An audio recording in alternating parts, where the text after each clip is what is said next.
बिस्मिल्लाहिर्रहमानिर्रहीम अस्सलाम वालेकुम। हाँ जी, की हाल चाल है सब का? खैरियत नाल हो? ठीक ठाक हो?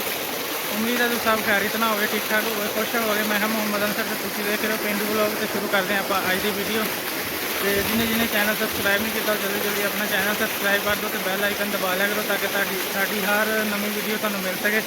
तो हुण आप शुरू करते हैं अज की वीडियो। तो अज का दिन तो करते हैं अपने काम कुम नाले गल्लां बातां फिर अपनियां नाल दी नाल चलदियां रहणगियां। ते नाल फिर अज का माहौल अज के नज़ारे वो भी तुहाडे नाल शेयर करते रहांगे।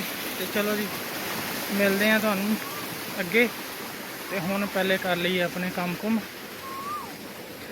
राती हल्की फुल्की जी बारिश आ गई है। तो इदा ही होया कि जिदा पानी छिड़का के मिट्टी बिठा दी जाए थले,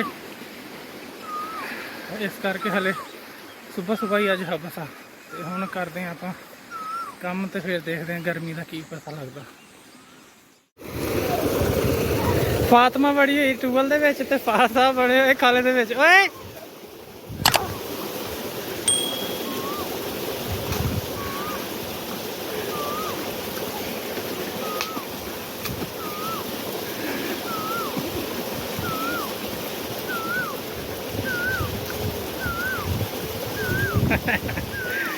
मजे मजे ना नहा रहा, तो पर नहा खाले दे विच रहा खोता।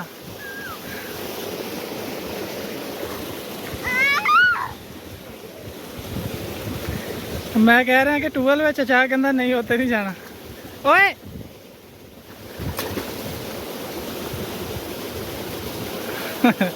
चलो मौजा करन मस्तियां करन, आप अपना काम करिए। ओए पर अज आप बैठे हैं डीजल वाले इंजन ते, नाल ड्राइवर साहब ओ अगे जाता पाया बॉडीगार्ड, जरा राह च कुट खा लैंदा रोज। ये सानू नहीं गार्ड करता बल्कि इनू गार्ड करना पैंदा।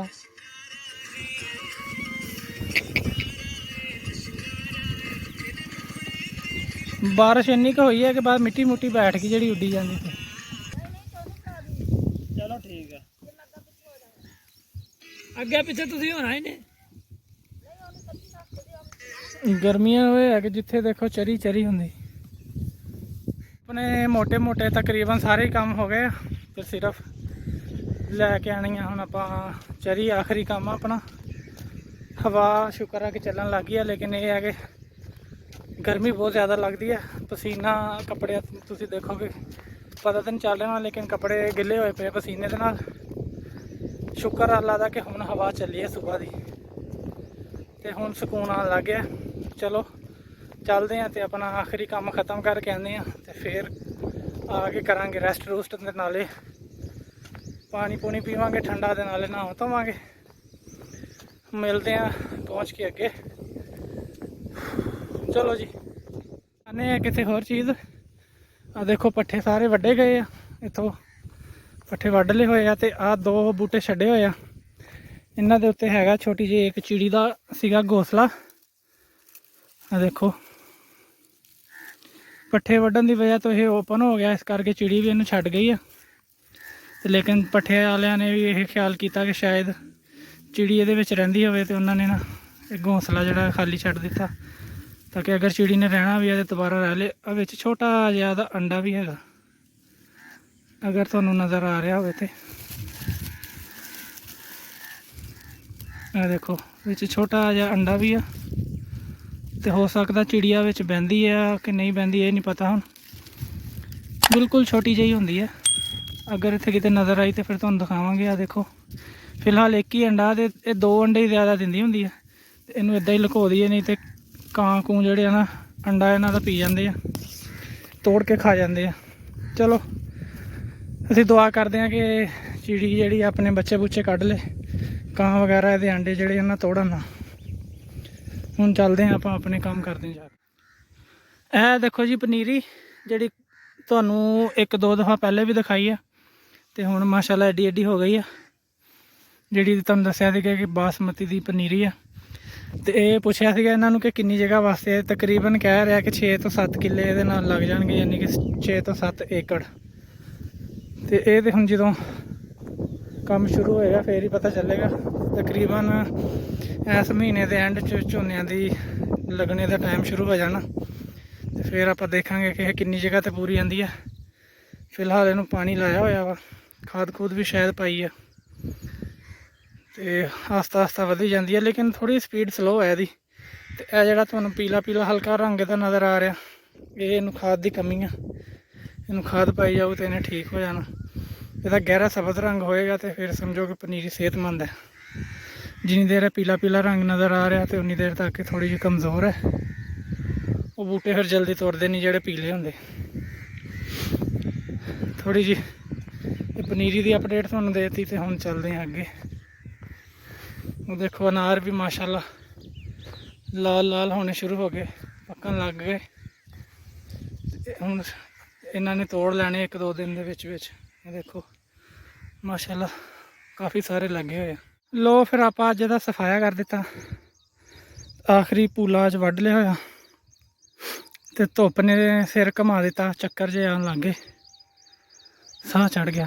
ਚਲੋ ਹੁਣ ਚੁੱਕੀਏ ਤੇ ਚਲੀਏ ਘਰ। ਗਰਮੀ ਬਹੁਤ ਆ, ਬਾਕੀ ਗੱਲਬਾਤ ਜਾ ਕੇ ਕਰਦੇ ਹਾਂ ਘਰ, ਮਿਲਦੇ ਹਾਂ ਜੀ ਘਰ ਜਾ ਕੇ। ਚਲੋ ਆਪਾਂ ਆ ਗਏ ਘਰ। ਤੇ ਆ ਦੇਖੋ ਪੂਰੀ ਬੱਕਰਾ ਮੰਡੀ ਜਿਹੜੀ ਆ ਆਪਣੀ ਦੀਵਾਰ ਦੇ ਨਾਲ ਲਾ ਕੇ ਬੈਠੀ ਹੋਈ ਹੈ, ਕਿਉਂਕਿ ਇੱਥੇ ਛਾਂ ਰਹਿੰਦੀ ਹੈ। ਬਾਕੀ ਇੱਧਰ ਉੱਧਰ ਧੁੱਪ ਆ ਜਾਂਦੀ। ਇਹਨਾਂ ਨੇ ਹੁਣ ਸਾਰੀ ਦੁਪਹਿਰ ਇੱਥੇ ਬੈਠੀਆਂ ਰਹਿਣਾ ਜਿੰਨੀ ਦੇਰ ਤੱਕ ਇੱਥੇ ਛਾਂ। ਆ ਥੋੜੀਆਂ ਜਿਹੀਆਂ ਪਰੇ ਦੌੜ ਗਈਆਂ, ਸਾਰਾ ਟੱਬਰ ਇੱਥੇ ਜਮ੍ਹਾਂ ਹੋ ਜਾਂਦਾ, ਤੇ ਥੜੇ ਤੇ ਫਿਰ ਹੋ ਜਾਂਦੀਆਂ ਮੇਂਗਣਾ ਹੀ ਮੇਂਗਣਾ। ਚਲੋ ਜੀ ਬੈਠੇ ਰਹੋ, ਗੁੱਡ ਬਾਏ ਜੀ। ਹੁਣ ਹੋ ਗਿਆ ਟਾਈਮ ਆਪਣੇ ਸ਼ਾਮ ਦਾ ਪੱਠਿਆਂ ਪੁੱਠਿਆਂ ਦਾ, ਤੇ ਚੱਲਦੇ ਹਾਂ ਜਾ ਕੇ ਆਪਣੇ ਪਾਈਏ ਉਹਨਾਂ ਨੂੰ ਪੱਠੇ ਪੁੱਠੇ ਮੱਝਾਂ ਨੂੰ, ਤੇ ਬਾਕੀ ਦੇ ਕੰਮ ਕੁਮ ਦੇਖ ਕੇ ਕਰੀਏ। ਫਿਰ ਉਹਨਾਂ ਨੂੰ ਪਾਣੀ ਪੂਣੀ ਵੀ ਪਿਆਣਾ, ਤੇ ਕੰਮ ਕੁਮ ਇੱਕ ਦਫਾ ਕਰ ਲਈਏ ਸਾਰੇ, ਫਿਰ ਆਪਾਂ ਦੁਬਾਰਾ ਗੱਲਬਾਤ ਕਰਦੇ ਹਾਂ ਤੇ ਦੇਖਦੇ ਹਾਂ ਸ਼ਾਮ ਦਾ ਮਾਹੌਲ। ਜੀ ਪੱਠੇ ਪਾਉਣ ਦਾ ਟਾਈਮ ਹੋ ਗਿਆ, ਤੇ ਪੱਠਿਆਂ ਵਾਲੇ ਅਗਲੇ ਉਡੀਕਣ ਦੇ ਖੜੇ। ਲਓ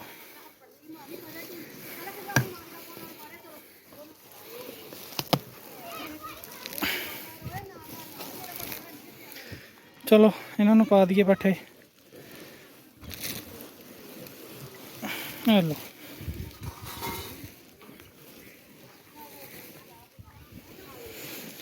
ਲੋ ਜੀ ਖਾਓ ਹੁਣ ਮੌਜਾਂ ਦੇ ਨਾਲ। ਹਾਂਜੀ ਫਿਲਹਾਲ ਸ਼ਾਮ ਦਾ ਟਾਈਮ ਆ, ਤੇ ਪੱਠੇ ਪੁੱਠੇ ਪਾ ਕੇ ਸਾਰਾ ਕੁਝ ਕਰਕੇ ਤੇ ਪਸੀਨਾ ਸੁਕਾਉਣ ਵਾਸਤੇ ਬੈਠੇ ਆ ਪੱਖੇ ਅੱਗੇ। ਆ ਲੱਗਾ ਹੋਇਆ ਪੰਖਾ, ਗਰਮੀ ਬਹੁਤ ਜ਼ਿਆਦਾ ਵਾ। ਤੇ ਹੁਣ ਜਾ ਕੇ ਇੱਕ ਦਫਾ ਚੌਕ ਲਿਆਣੀ ਆ ਮੱਝ ਪੱਠੇ ਖਾ ਲਵੇ, ਉਨੀ ਦੇਰ ਵੇਟ ਕਰਦੇ ਹਾਂ। ਜਦੋਂ ਪੱਠੇ ਖਾ ਲਏ ਤਾਂ ਫਿਰ ਮੱਝ ਚੋ ਕੇ ਤੇ ਆਪਾਂ ਤਕਰੀਬਨ ਫ੍ਰੀ ਹੋ ਜਾਣਾ। ਅੱਜ ਦੇ ਕੰਮ ਤਕਰੀਬਨ ਸਾਰੇ ਖ਼ਤਮ ਹੋ ਜਾਣੇ ਆ। ਬਾਕੀ ਸੁਬਾ ਫਿਰ ਅੱਲਾ ਖੈਰ ਕਰੇ ਆਪਣੇ ਉਹੀ। ਚਲੋ ਦੇਖਦੇ ਹਾਂ ਕੀ ਬਣਦਾ। ਚਲੋ ਜੀ ਟਾਈਮ ਹੋ ਗਿਆ ਮੱਝ ਚੋਣ ਦਾ, ਤੇ ਅੱਜ ਦਾ ਵਲੋਗ ਆਪਾਂ ਕਰਦੇ ਹਾਂ ਇੱਥੇ ਖ਼ਤਮ। ਇਨਸ਼ਾਅੱਲਾ ਆਪਾਂ ਮੁਲਾਕਾਤ ਕਰਾਂਗੇ ਅਗਲੀ ਵੀਡੀਓ 'ਚ। ਉਦੋਂ ਤੱਕ ਤੁਸੀਂ ਆਪਣਾ ਬਹੁਤਾ ਖਿਆਲ ਰੱਖਿਓ, ਖੁਸ਼ ਰਹੋ, ਹੱਸਦੇ ਵਸਦੇ ਰਹੋ, ਤੇ ਪਿੰਡ ਵਲੋਗ ਦੇਖਦੇ ਰਹੋ। ਨਾਲੇ ਸਾਨੂੰ ਆਪਣੀਆਂ ਦੁਆਵਾਂ ਯਾਦ ਕਰਦੇ ਰਹੋ, ਨਾਲੇ ਆਪਣੇ ਕਮੈਂਟ ਕਰਕੇ ਤੁਸੀਂ ਆਪਣਾ ਪਿਆਰ ਸਾਡੇ ਤੱਕ ਪਹੁੰਚਾਉਂਦੇ ਰਿਹਾ ਕਰੋ। ਤੇ ਜਿਹਨੇ ਸਬਸਕ੍ਰਾਈਬ ਨਹੀਂ ਕੀਤਾ ਉਹ ਵੀ ਇੱਕ ਦਫਾ ਜਲਦੀ ਸਬਸਕ੍ਰਾਈਬ ਕਰ ਦਿਓ। ਚਲੋ ਆਪਾਂ ਮਿਲਾਂਗੇ ਅਗਲੀ ਵੀਡੀਓ 'ਚ, ਉਦੋਂ ਤੱਕ ਰੱਬ ਰੱਖਾ, ਅੱਲਾ ਹਾਫਿਜ਼।